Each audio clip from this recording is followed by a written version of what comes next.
Hey, Jewish Wise, welcome back. I successfully unalived us in the last part, and I feel so bad. So I want to give Ruthie a little bit of more justice on this. I love her, bro. Like y'all just don't understand. But we're gonna restart that part.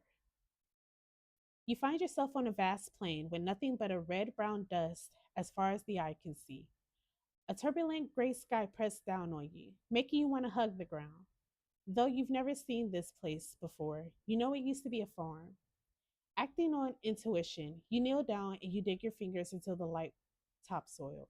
It feels warm, but you sense something beyond the tactile as well. The earth is unalive. Unless the drought ends, nothing will grow here again. You take the exploration a step further and stretch one hand as high as you can toward the clouds. They're full to bursting with moisture, but something unseen holds the rain back, preventing it from rejuvenating the earth. The strong winds blast over the plain, driving the dust into a fury. Grit stings your skin. You raise both arms to shield your face, but the red brown dust seems to find a way past. Your clothes whip around you. When the wind finally dies down, a mountain stands before you. The craggy mass of stone rises into the clouds, all steep sides, as though it had been pierced its way up through the earth. You catch a glimpse of the green at the peak, but it's so far away and all but swallowed up in a gray mist. There is now an oppressive heat upon you, driving a feeling like thirst. What do you do? Okay, so last time, guys, we we climbed the mountain and we got unalive real bad. So we're gonna explore oh shoot. Okay. So we explored the farm and we lost life. We lost 3 points of life that we just got. Huh. At first, there's not much to explore, just a flat plain. You walk around, kicking up the sand and red clay. The heat is terrible, and the sand rips at your skin and nearly suffocates you when mighty gusts of wind kick up. Finally, you find some wooden planks embedded in the clay, perhaps the remnants of a house. As you brush away more sand and inspect the wood, you hear a howling. You look up to see a huge plume of sand coming straight at you. You barely have time to cover your face when it hits you like a wave. You're knocked over and you feel like your body is on fire. Seconds pass. Your skin is slick with food coloring where the sand scorched you. I can't stay out here for long, you think.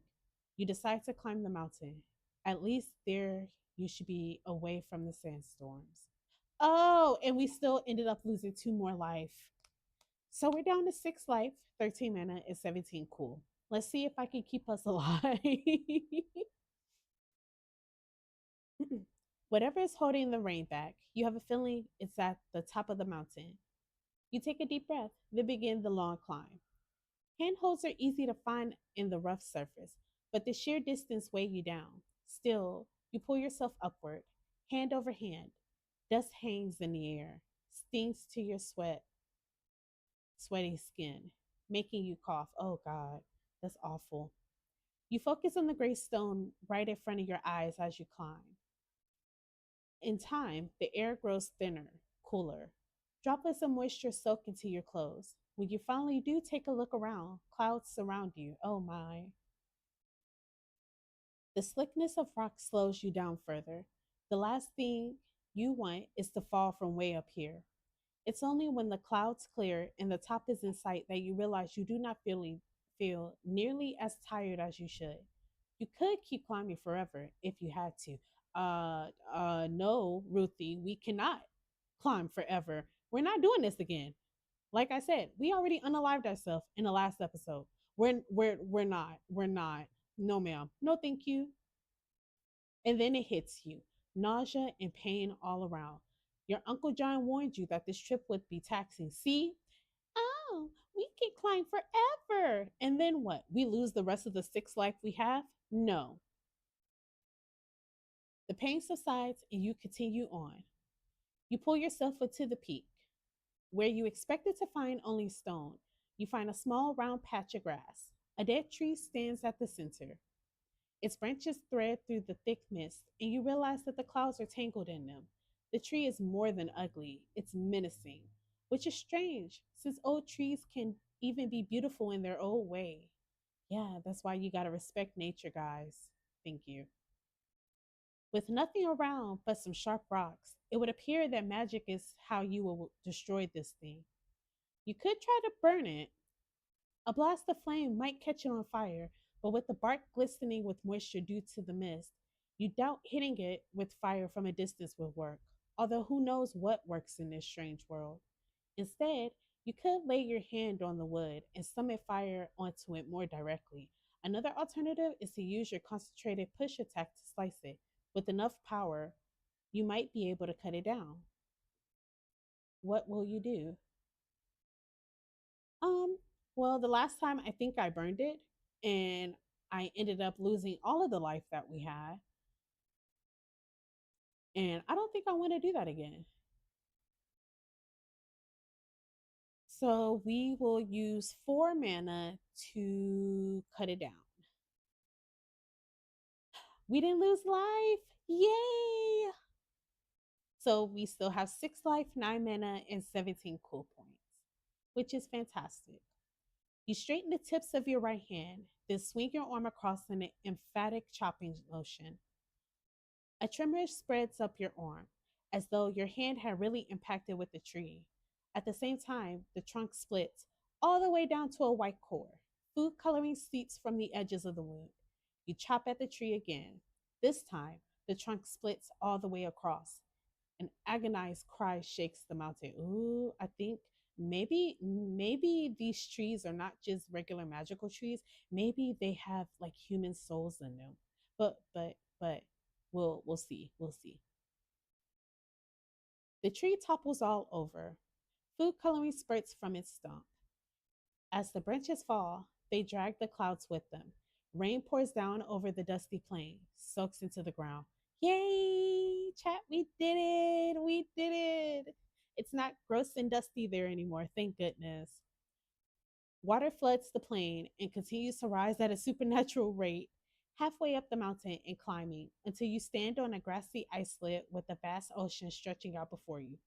This is insane, you think. And we ended up losing another life. Oh, God. Okay. The sun blazes in a blue sky over the new ocean. The water is inviting and perfectly clear, almost like water. It reminds you of a tropical paradise. You can see the ocean floor.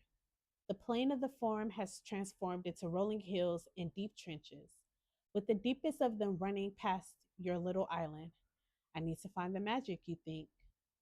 Now the sun is pounding you with unnatural ferocity, and you feel your life draining away. Your instinct is just to leap into the water. But is that wise? You could throw a rock in the water and seize what happened, or you could stick a finger. We're gonna stick a finger in there. Oh God, nope. Cautiously, you crawl down to the water's edge and you dip a finger into the water. It feels like water, cool and wet. You stare down into the depths. Just then, you feel a wave of heat from the unrelenting sun above. Your life is draining away in this world. What do? We're not throwing another stone because that's what got me unalive. So we're gonna leap in and guys, guys, oh my gosh, oh my gosh, oh my gosh. We didn't unalive ourselves this time. I'm so happy. We lost no life. We didn't lose any mana or cool. We're fantastic. With nowhere else to go, you dive into the ocean. Cold seeps into your skin. Suspended in that vast space, you feel small and vulnerable. The water carries a vibration to you. It buzzes over your skin, drawing your attention to the deepest trench. You swim downward to the source of the vibration. After the first several strokes, you realize you have neither the need nor the desire to breathe. So, are we going to be unalived? Oh, dear Lord. So our life just went down by 2. So, we only have 2 points of life left. Oh, Lord. The light grows dimmer and the pressure greater as you descend. Icy cold stabs into your belly, seizes your muscles. Nevertheless, You must pull yourself through the water, stroke after stroke. I'm unaliving. I must hurry, you think. Fear washes over you, turns your stomach as you peer into the abyss below. Whatever you're looking for, it has to be down there. Uncle John said you would know it when you saw it. Well, I hope so, Uncle John, because right now I'm feeling the pain. I have two life left. I don't feel very confident we're going to find it, but we're going to keep trying. A strong current rises from the trench, pushing you back to the surface. Though your mind screams at you to go back, you fight against the current to reach the darkness of the trench. Oh, dear Lord, help us, please. You never would have thought it possible, but the trench seems even darker than the tunnels under Marooner's Point. You have no sense of space around you or what else might be in the trench with you, and that's what terrifies Kagome the most. I'm so scared. An unseen mass pushes past you. You pull your arms in close. Your heart hammers in your chest. Sharks can sense that. You're sure. And for all you know, there are things here that can do the same. I hope not. I hope not, girl. Your eyes pick a pale glow out of the darkness. At first, you're half certain that it's just your imagination. As you swim closer, though, it takes shape. An enormous photophorescent fish hovers ahead of you, its long, elegant fins brushing the sandy floor. The blue white glow of the great fish illuminates the entrance to a cave behind it. You see movement within. Another fish, most likely. The glow only hints at its shape. At the time, it seems round, and at other times, serpentine. The only part you can see with any clarity is its mouth, which spans the width of the cave entrance. Oh, God. We might get eaten, y'all. We might get eaten. Spiky teeth protrude from the jaws at irregular intervals, each of them easily the length of your forearm. I'm scared. With the sort of illogical certainty that only comes in dreams, you know that one of these fish is what you've been looking for, the embodiment of magic, as it would appear to you. You need to choose the right one, then figure out how to master it. You look from one fish to another, from the ethereal beauty to the lurking uncertainty. Can't make up your mind? You turn to see your best friend, Heidi. Oh, dear Lord, where the hell have you been, girl? Where have you been? I'm so irritated right now. I'm so mad. I'm so mad at you. I'm so mad at you. I'm so mad. Because, oh, where have you been? Where? I've been looking for you, bro. I've been looking for you. I, okay. I'm irritated now. You turn to see your best friend, Heidi, standing on the floor of the trench as though it were dry land. She flashes that lopsided smile that always leads to trouble. When you try to answer, cold seawater floods your mouth. Not down here, sweetie, she grins. You don't got time to shoot the breeze anyway. Well, duh. In spite of Heidi's familiar presence, you still feel uneasy. You do sense that magical energy, but you can't tell which creature is coming from. Better shake a leg, Heidi says. That one in the cave looks hungry. You send her a questioning look. What? You're asking me? A mischievous smirk lights her large blue eyes. This is your test, princess. Me, though? I'd go for the shiny one. I'm going for the Oh, no! Oh, dear God. Y'all, well, I have negative one life. We're unalived. Heidi usually has your best interests in mind. Usually. You swim toward the shiny fish. The fish is massive, and you can barely look at it as it gives off such a brilliant glow in its dark trench. As you approach, its eyes swivel and lock upon you. You see your own face reflected on the surface of those massive orbs. Your hair floats around you like slithering snakes, your mouth in a frown of concentration. You're not sure what to do now. Maybe touch it? Slowly, you put out your hand. Suddenly, the fish bolts forward like a steam train. You're knocked downward against the sandy floor. You crack your head. You open your mouth to scream, and cold water rushes in. Alas, you finally succumb to your wounds and collapse.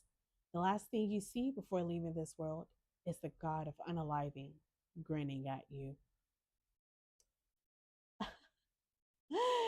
Guys, I did it again. Ruthie will never find rest. She will never find rest in me. We're gonna load from the last checkpoint. Okay.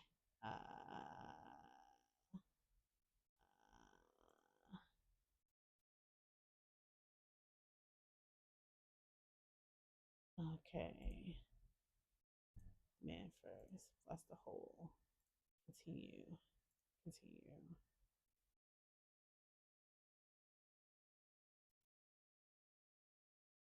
Guys, I have to play through this part again. We gotta look for my boy Thomas. Find a security officer. We'll get some more life. Beautiful. Uh, oh my gosh, I'm so terrified. I don't know. We're gonna climb the mountain anyway. We're gonna cut it down with mana. Uh, leap in. Okay. Yep. We lost three. We're gonna do the spiky tooth one instead. Oh, thank you, Lord. All right, we got two cool points, but we didn't die. Yay. Or we didn't unalive ourselves. Whoops. While you kind of prefer the light, beautiful fish, it seemed too obvious. Magic hasn't been that for you. It's been something half understood, unpredictable, and unknown. Besides, your uncle warned you that there might be forces opposing you, like Heidi did in the first try. Freaking Heidi. Can't stand her. You're not going to trust what Heidi says. Hetty? I think I called her Hetty. Heidi, Hetty, same thing.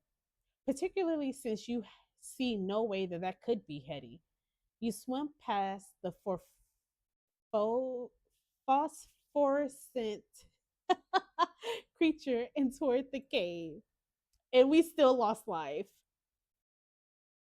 As you enter the cave, you try to think of some way to master this other fish. Its true size and shape remains a mystery, and even without reaching for the magic, you know you won't be able to use it for this. The great fish opens its mouth. A current flows down the trench and nudges you toward the gaping, tooth stud maw. You grab the lip of the cave entrance and hold on tight. You can't get any closer without being eaten, but you still don't see very much of the creature. Since when are you chicken? Hetty smirks at you. Shiny fish was better. Yes, ma'am. It was cute, but I got unalived. I had a negative 1 point of life. Can't stand her. You clench your jaw and stare into the fish's mouth. You can't be sure, but this feels like the right thing to do. Steeling yourself, you release the lip of the cave. You kick as hard as you can, and the current helps you on your way through the jaws of this great beast. Warm darkness pushes in all around you, and for a moment, you're sure you made the wrong decision. Inside the fish, that familiar magical energy surrounds you, consumes you. There is no pain, but you feel as though the magic is pulling you apart. Consciousness fades as it digests you. Oh, Lord. You push back, your consciousness returns. You feel a surge of panic. You could try to slice your way out of the fish using magic. Maybe you could call for help from Haiti. No, we can't call that girl for help. She tried to unalive us just now. Or you could try to compose yourself for a moment. Perhaps easier said than done inside of a belly of a fish. What do you do? Alrighty, my loves. This was pretty fun. I thoroughly enjoyed myself. Um, yeah. Ruthie, I'm so proud of you, girlie. Very, very proud of you. I I love her so much. I really do. But next part will be coming out pretty soon. Until next time, Jewel Shards, bye.